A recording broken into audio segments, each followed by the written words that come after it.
Welcome to another edition of Biblical Errancy Commentary, the series that takes a critical look at Scripture, pointing out its numerous errors, contradictions, and fallacies. This program teaches a kind of Sunday school in reverse by giving you the biblical information that you should have heard but didn't. With millions of Americans hearing a totally one-sided presentation of the Bible, balance is greatly needed. Only when people are given both sides of an issue can a truly objective analysis be possible. And here to provide the alternative perspective is the editor of Biblical Errancy Newsletter, Mr. Dennis McKenzie.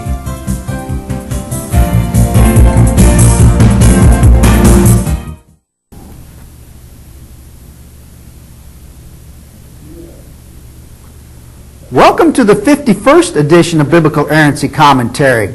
We're pleased you've joined us. This program is the fourth and last in our series on the character, integrity, and credibility of Jesus Christ. So far, we've exposed 43 dishonest deeds and words attributable to him. We can now conclude by moving to a final list of examples. 44th. In Luke 6:37, Jesus said, quote, "Judge not, and you shall not be judged. Condemn not, and you shall not be condemned," unquote. But he later stated in John 7:24 that we were to, quote, "Judge not according to appearance, but judge righteous judgment," unquote. Even Christians have bounced this one back and forth for centuries. Are we to judge or aren't we?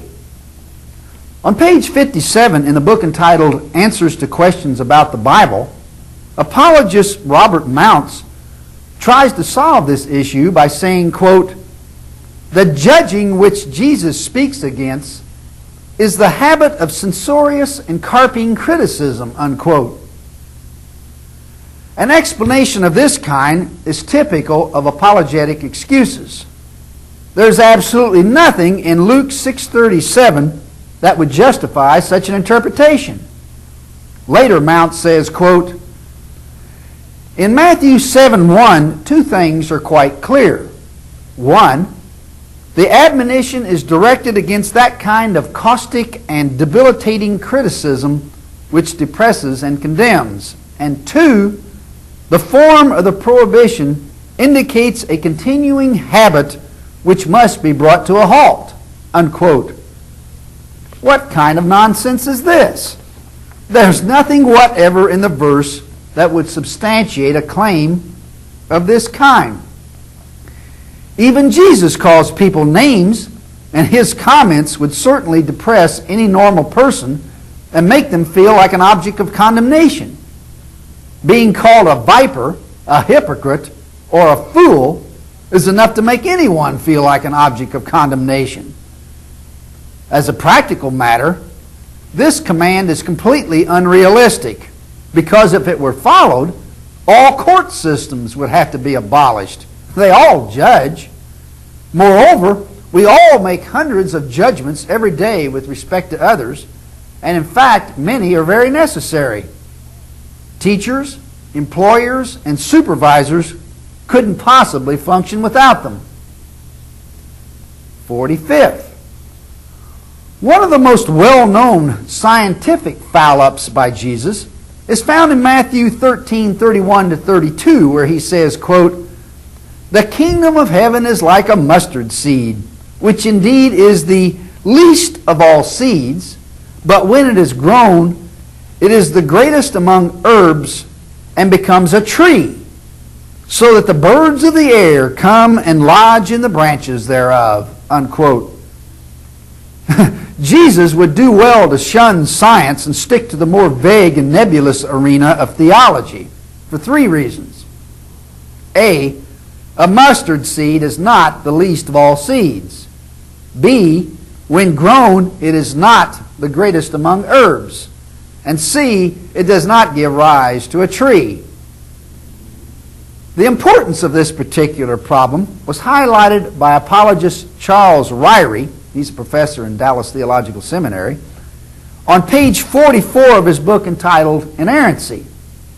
He said, quote, "In his parable of the mustard seed, the Lord said that the mustard seed was the smallest of all seeds. Is that plainly an erroneous statement, since botanically the mustard seed is not the smallest? Before jumping to that conclusion, says Ryrie, remember that it was stated by Jesus Christ. If he spoke a lie, how could he have been sinless? This is not simply a small factual discrepancy. If the statement is not true, then it proves something about the one who made it, and that becomes a serious doctrinal matter. You cannot separate this history from its doctrinal ramification, unquote. Well, thank goodness. At least one apologist is able to see the seriousness of this problem and isn't trying to pawn it off as nitpicking. Another scientific blunder is found in John 12:24, where Jesus says, quote, I say to you, except a corn of wheat fall to the ground and die, it abideth alone. But if it die, it bringeth forth much fruit. Unquote. How could something that has died bring forth anything, much less fruit? One of the most well-known scientific errors by Jesus is found in Matthew 12:40, in which he says, quote, For as Jonas was 3 days and 3 nights in the whale's belly, unquote. Apparently, Jesus hadn't read the Old Testament very carefully or closely.